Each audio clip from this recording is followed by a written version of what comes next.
കഴുത്തിന് മുറിവേറ്റ നിലയിൽ ആശുപത്രിയിൽ എത്തിച്ച 6 മാസം പ്രായമുള്ള കുഞ്ഞു മരിച്ചു. അങ്കമാലി കറുകുറ്റി സ്വദേശികളായ ആന്റണി റൂത്ത് ദമ്പതികളുടെ മകളാണ് മരിച്ചത്. കുഞ്ഞിന്റെ കുടുംബാംഗങ്ങളെ ഇപ്പോൾ ചോദ്യം ചെയ്യുകയാണ്. വാർഡിൽപ്പെട്ട പയ്യപ്പള്ളി വീട്ടിൽ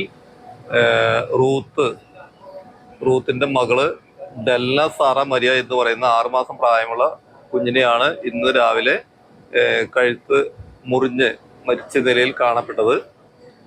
നിലവിൽ ഹോസ്പിറ്റലാണ് നിൽക്കുന്നത്. ഈ കുട്ടിയുടെ അമ്മൂമ്മയെ ഗുരുതരമായിട്ടുള്ള അബോധാവസ്ഥയിൽ മൂപ്പിലൊരു ഹോസ്പിറ്റലിൽ പ്രവേശിച്ചിരിക്കുകയാണ്. വീട് നിലവിൽ പോലീസ് സീൽ ചെയ്തു. കുട്ടിയുടെ അപ്പനെയും അപ്പൂപ്പനെയും പോലീസ് സ്റ്റേഷനിൽ ചോദ്യം ചെയ്യാനായിട്ട് കൊണ്ടുപോയിരിക്കുകയാണ്. റിയ ബേബി വിവരങ്ങളുമായി ചേരുന്നുണ്ട്. റിയ, എന്താണ് സംഭവിച്ചത്? ഈ വിഷയത്തിൽ പോലീസ് എന്താണ് പറയുന്നത്? അങ്കമാലി സ്വദേശികളുടെ 6 മാസം മാത്രം പ്രായമുള്ള മറിയം സാറ എന്ന കുഞ്ഞിനെ കഴുത്തിന് മുറിവുമായി രക്ഷിതാക്കൾ തന്നെ അങ്കമാലിയിലെ ആശുപത്രിയിലേക്ക് എത്തിക്കുന്നത്. കുഞ്ഞിന്റെ കഴുത്തിന് എന്തോ ജീവിയുടെ കടിയേറ്റു എന്നതായിരുന്നു അച്ഛനും അമ്മയും ആ ഘട്ടത്തിൽ ആശുപത്രിയെ അറിയിച്ചത്. പക്ഷേ ഡോക്ടർമാർക്ക് സംശയം തോന്നി. അങ്ങനെ പരിശോധിച്ചപ്പോഴാണ് കുഞ്ഞിന്റെ കഴുത്തിൽ ഈ കത്തിയോ ബ്ലേഡോ പോലുള്ള ആയുധങ്ങൾ കൊണ്ടുണ്ടായ ഷാർപ്പായിട്ടുള്ള മുറിവാണ് എന്ന് കണ്ടെത്തിയത്. ഉടൻ തന്നെ പോലീസിൽ വിവരം അറിയിക്കുകയായിരുന്നു.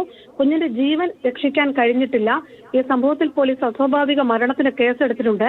കുഞ്ഞിന്റെ മുത്തശ്ശിയെ പോലീസ് കസ്റ്റഡിയിലെടുത്ത് വിശദമായി ചോദ്യം ചെയ്യാൻ ഒരുങ്ങുകയാണ്. നിലവിൽ കുട്ടിയുടെ അച്ഛന്റെയും അമ്മയുടെയും മുത്തശ്ശന്റെയും മൊഴി രേഖപ്പെടുത്തിക്കൊണ്ടിരിക്കുന്നുണ്ട്. ശരി, 6 മാസം മാത്രം പ്രായമുള്ള കുഞ്ഞാണ് മരിച്ചത്. അതിലിപ്പോൾ പലരെയും ചോദ്യം ചെയ്യുന്നുണ്ട്. റിയ ബേബിയാണ് വിവരങ്ങൾ നൽകിയത്.